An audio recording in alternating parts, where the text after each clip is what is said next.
What's going on, everybody? Welcome back to the Tar Heel Stacking YouTube channel. Hope everybody's doing well. Hope everybody's having a good start to their week.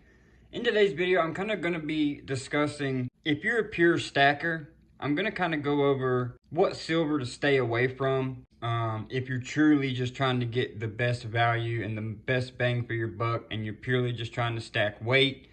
I'm just going to go over a few things that you should probably stay away from and why you should stay away from it.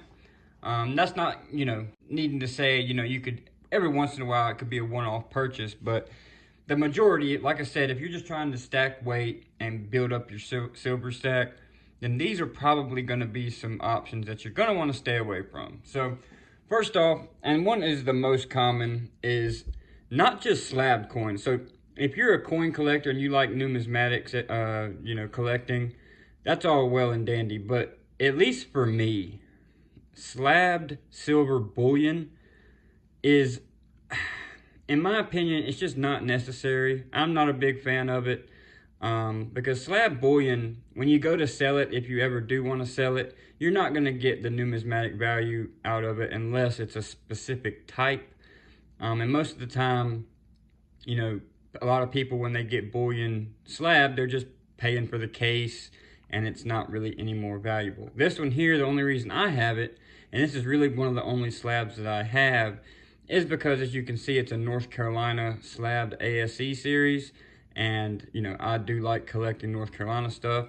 And like I said in the beginning, if you like collecting, you like dabbling in the, numismatic side of things, this video is probably not for you. You're right. This video is just going to be made just purely for the silver stacker wanting to get their weight up. The next one is silver shot. Now, the reason I have purchased some silver shot is I plan on eventually, once I get enough, and I'm going to get a furnace and I want to start making my own bars, way on down the line. It's probably not going to be anytime soon, as those furnaces are pretty expensive. But silver shot, it's definitely, if you ever do go to sell, this is something you don't want to stack unless you're, planning on making your own silver out of it.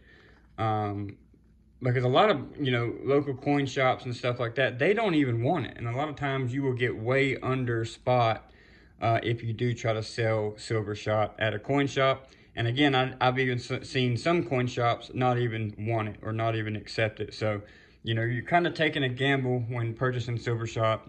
Again, unless you're trying to, be your own artist and you plan on pouring some bars in the future. And the next two up here, I'm kind of a sucker for these, but like I said, these are like special collection series. So this is from the Scottsdale Mint, and this their Alpha Strike. And you can see on the back, so this is a number 227 out of 249.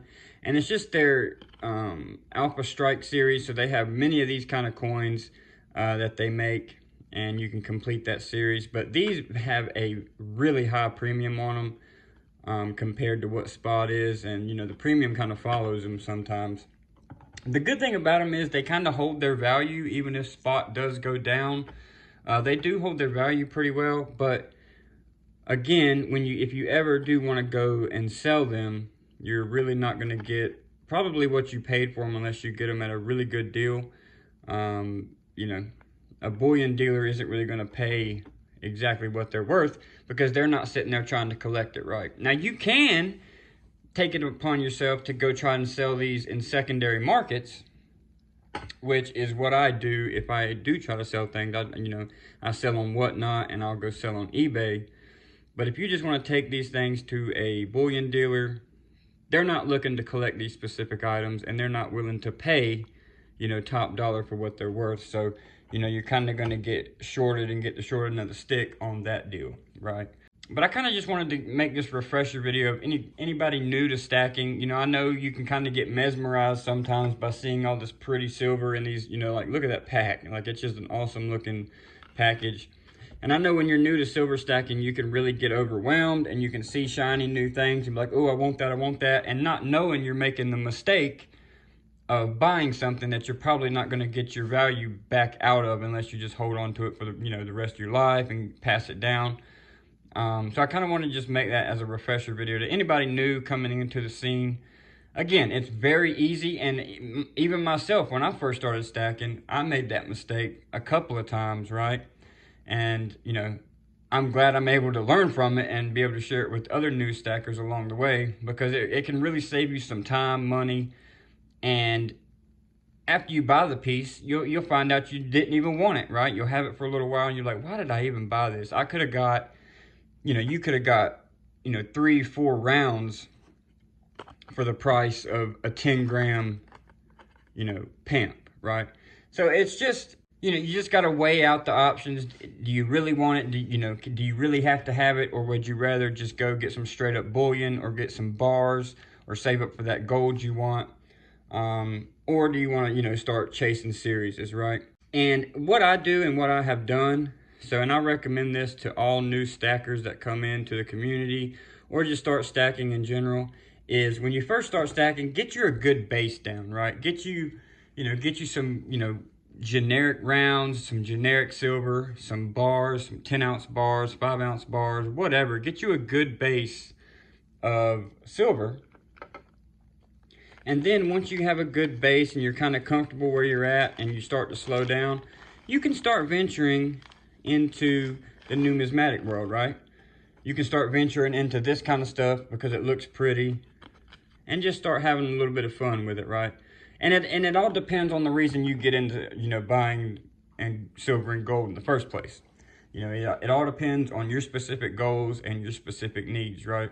If you're just getting into it for a hobby, kind of like I did in the beginning, and you just want to just play around and buy cool stuff, then that's a different story. But if you're specifically getting into it to get the most value out of the lowest amount of dollars, then you're going to really want to just stick to the basic bullion, basic bars, and get that stack built the right way. But hope you all enjoyed this video. Please consider hitting that like button for me. Consider subscribing. The channel has been growing so fast. Just got over 200 subscribers, and I am greatly appreciative of you guys. It has been amazing so far. I've only uploaded probably a little over 15 videos and over 200 subscribers, so I couldn't be happier. Super blessed, and I really want to thank y'all for all the support. Be on the lookout for some giveaways coming in the future. I'm not really going to announce them. I'm just going to pick from the comments in a certain video. I'm not going to name the video because that way we'll just have, form fillers and giveaway leeches coming in here trying to steal the true supporters giveaway. So I'm not going to do that. So just be on the lookout, and it'll be for my true supporters. So again, guys, thank you for all the support, and I'll see y'all in the next video.